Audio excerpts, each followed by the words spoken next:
In today's video, I will teach you how to install YouTube on your laptop for easy access.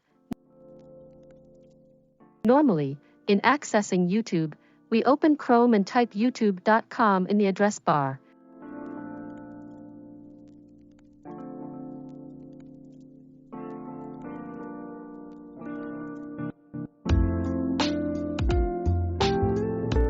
To create a shortcut icon of YouTube on your desktop, follow these steps correctly.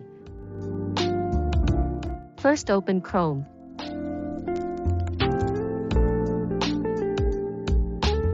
Next, click on the Google Apps icon.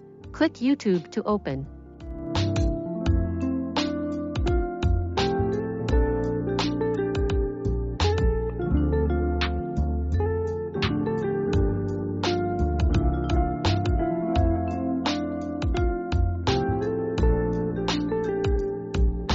And yes, the YouTube window will open.